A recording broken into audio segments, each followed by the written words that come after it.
like boner killer. She's talking kind of sexual to her. You're like, I wanted to be sitcom. Yeah, he's like, my brother was going to cut up my cat, and then she's like, I'm trying to seduce you. You're talking about your brother cut your cats up and feed it to you like. Well, it felt sitcom, so I was waiting for someone to be like, "That's Joffrey." We watched a movie. Yeah. We watched a movie. We watched it. Hey guys, welcome back to We Watched a Movie. I'm Mike, he's James. We're reviewing Game of Thrones Season 4, Episode 5, Oathbreaker. The Oathbreaker. Breaker of oaths. Yes, Thor. That's a Macho Man for some reason. Yeah, Slim Jims. So this one starts out, this is a spoiler review by the way, it's a recap review. It starts out with Daenerys, she's freeing the slaves. They start out, they're talking to the Grey Worm, and you got this weird scene where he's talking to the girl and she's trying to teach them language so he can go in and give the slaves weapons and they can go kill the masters because they hate golf. That's a terrible You know joke. what the thing about the Masters is? It also goes in, it really does show, because he's like, all he says is, give the Masters, give the Masters. So you're almost thinking he's going to, like, turn on Daenerys at some point, because he's so fucking, like, into the whole thing he says over and over, kill the Masters. And he's got nothing to lose. I don't know if they're foreshadowing at some point he's going to get the other slaves to revolt against, because they don't want any Masters, they don't want any Queen or something. That's fucking, I don't know. It turns out, like I said, he's got nothing to lose, because he ain't got no dick. You got no dick, you really are fucking dangerous. I like the little subtlety that they touched on that, too. Like, he kind of inches, and have that intimate moment, and he inches his hand towards that girl, and she's like, he got no dick.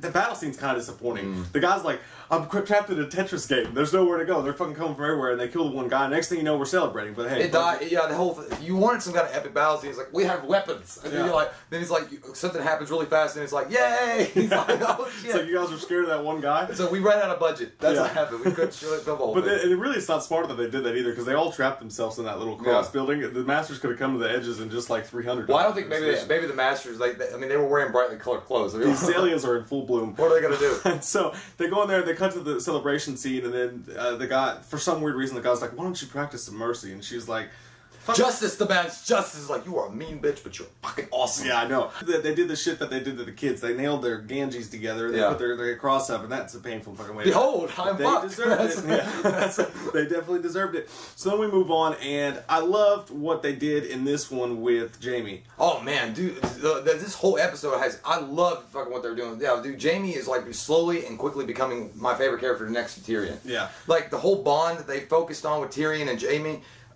Yeah, I love it. You know, especially when you see Tyrion and Jaimie in the dungeon and they're talking and you see that brotherly thing, and he was like, you know, you can sense that they know each other, what's going on. You know, Tyrion's like, you're fucking my sister, and you know you're doing it, and he's like, he goes, are you asking me if I killed your son? And he's like, are you asking me if I killed my own brother? And he's like, touche. It's like, you know, I just love it. It's like, you know, they're both smart ass. They both get each other's sense of humor. Yeah, and they both know how dirty they are, and they're both okay with it. Every scene between those two is really good. I love it. Even if the writing could be off, and it's still good just because it's those two talking. But yeah, that scene was really good. He wanted him to release him. He's like, you know, I can't do that, man. He's like, I'll do what I can for you. And it's nice to see Jaimie. Like I said, like we've said before, he just has. He looks like he should be a good guy, even though you know how evil he is. Which is why, to me, still the rape scene is just like.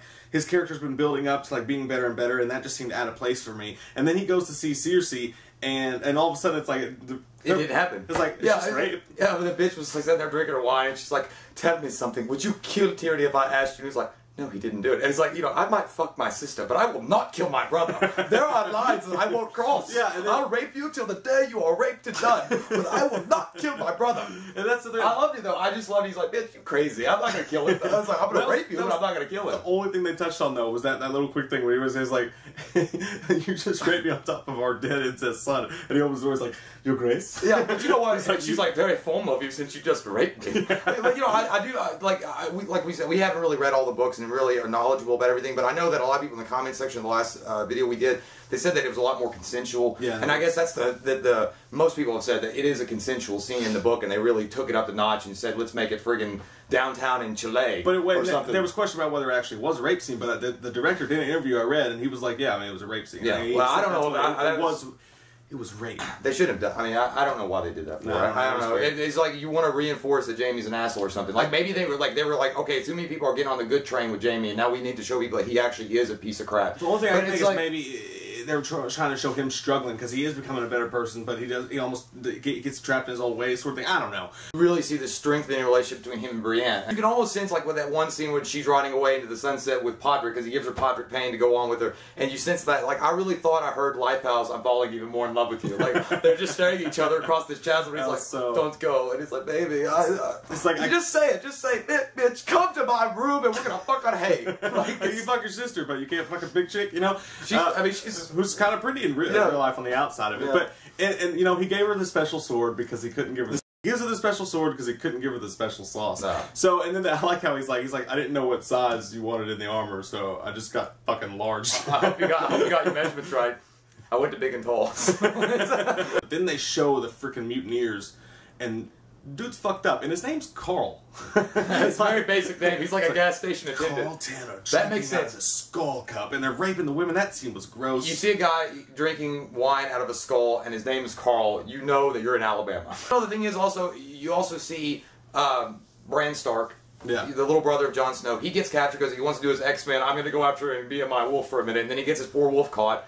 And now he's fucked, and now Jon Snow's going to have to rescue him on top of killing these bastards. Another tease for another Stark's meetup that did you really getting? It's not their fault. It's not because, but I really didn't get the sense when I watched the whole Jon Snow and he's getting his brothers together. It should have been like an impactful scene, like we're gonna, shit's getting real. But it's just I didn't feel like the same kind of emotional surge. That and the slave scene. It's like the guy that wrote this episode wasn't really good at locking speeches or something. Yeah, but I don't know if it was because they were lacking that Notre Dame go get 'em attitude, or if it was just because there were so many other good things happening in that episode. It's supposed to be Jon Snow's first speech. I wanted to feel a little bit more out of it. Maybe that's what it is. Maybe Game of Thrones is so unique in the fact that they can write such a great storyline with certain characters, and you're so focused on that, and you want to see what happens, and you're like, this isn't that good, but then all of a sudden next week, it's like, holy fuck, this is awesome, and I don't care about that. Talking about Carl, I just want to talk about that. Carl. Carl's got me all fucked up, man, because that guy is just fucking evil as shit, and he's a piece of shit. When he's talking to that guy, he's like, you cunt, you look like a ball sack. He look like a ball sack. That guy's so weird and out of place with like the rest of the people there. I don't know. It just looks like he smells like pee and poop. Oh like, God. The big reveal is we show Sansa talking to Littlefinger, and he's back. And he's a little bit less piratey sound in this one. He's back to his old good acting roots. But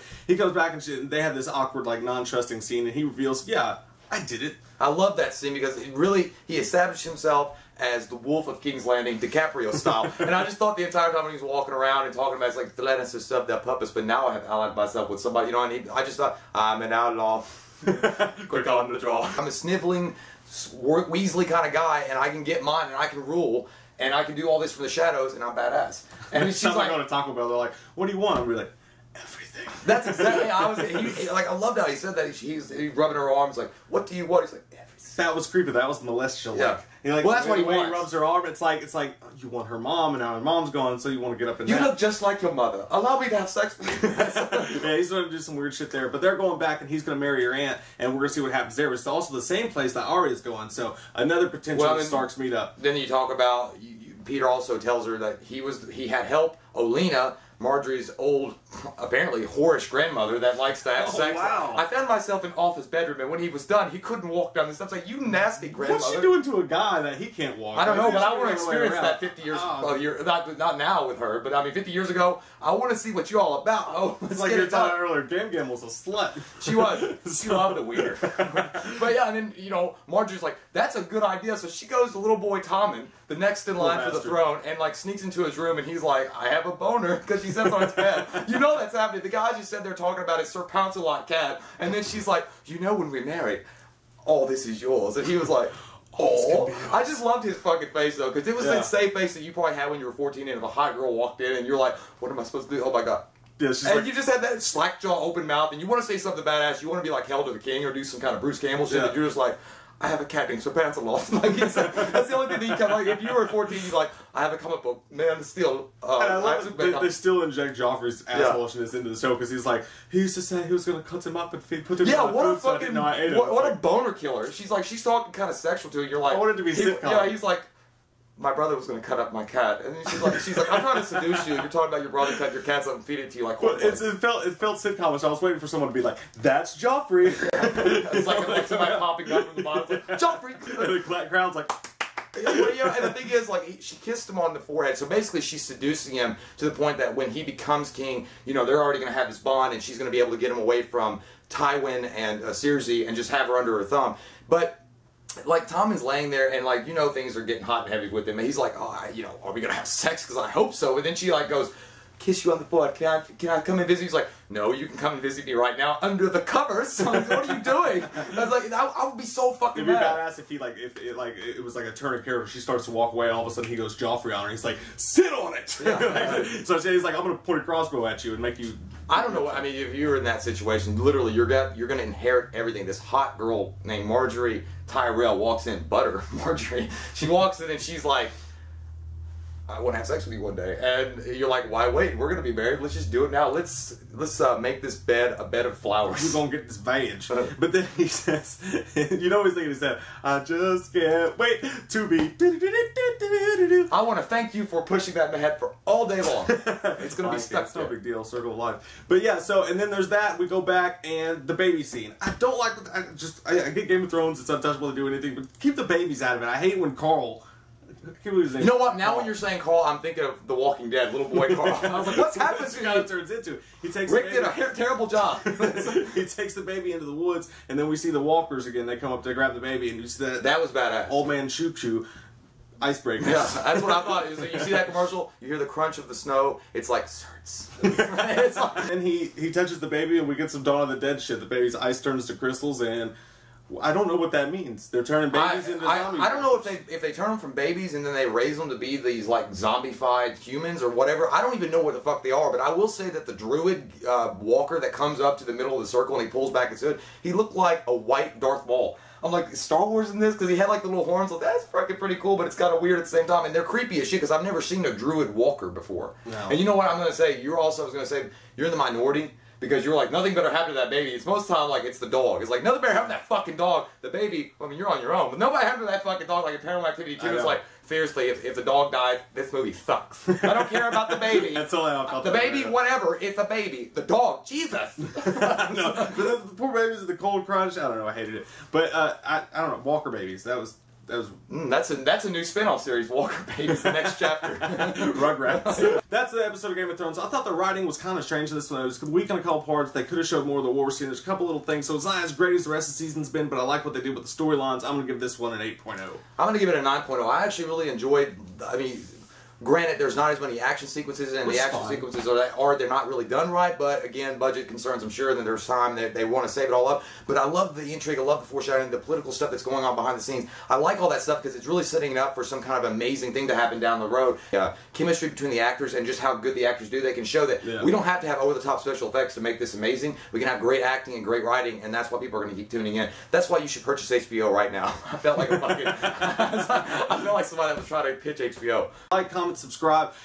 Comment down below, what did you guys think of this week's episode? What do you think is going to happen? What do you think about the whole necklace thing? How do you think that Olenna did it? Because she was on the complete other side of the table or whatever. Like, I'm not sure how exactly she got to him. I'm not sure how the mechanics work, but I'm sure if you go back and watch that episode again, they hint at stuff. And if you were Tommen, would you have just done everything in your power to keep that girl there? It's like, let's talk about some on some life. And how bad did the guards suck in King's Landing? Yeah, she's like, you put one god on Tommen? And then she's like, yeah. He's like, how'd you get past the gods? And she's like, the gods. I just love Jaimie's reaction to her, though, because he's like, you put one god, he's like, he's protected.